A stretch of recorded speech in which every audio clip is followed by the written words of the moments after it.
মডেলিংয়ের মাধ্যমে শোবিজে পা রাখেন একসময়ের আলোচিত ও জনপ্রিয় অভিনয় শিল্পী শ্রাবস্তী দত্ত তিন্নি। ২০০৪ সালে তিনি মিস বাংলাদেশ নির্বাচিত হন। পরবর্তীতে টিভি নাটকে অভিনয় করে দর্শক মহলে জনপ্রিয়তা পান।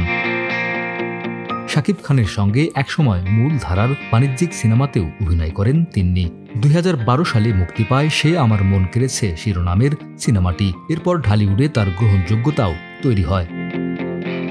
তবে একটা সময় ব্যক্তিগত কারণে অভিনয় থেকে নিজেকে গুটিয়ে নেন। এখন শোবিজের রঙিন দুনিয়া ছেড়ে তিন্নি হয়ে গেছেন ঘরণী।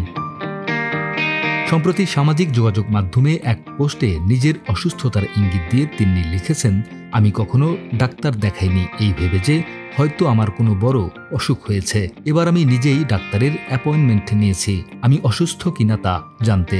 আজ আমি ডাক্তারের সাথে দেখা করেছি। তিনি একজন চমৎকার মানুষ। আমাকে অনেকগুলো পরীক্ষা করাতে দিয়েছেন কারণ তিনি চিন্তিত।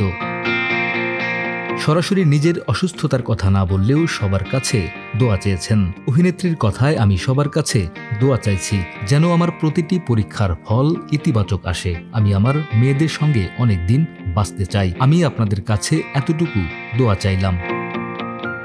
সব শেষে তিনি লিখেছেন, মানব জন্ম বড়ই মধুর, যদি হও মানুষ। এটা কারো কথা বা উক্তি না, এটা আমার কথা। আর আমার দাদুর কথা হলো, মানুষ আপন টাকা পর যত পারিস মানুষ ধর। শুভ হোক মানব জন্মের।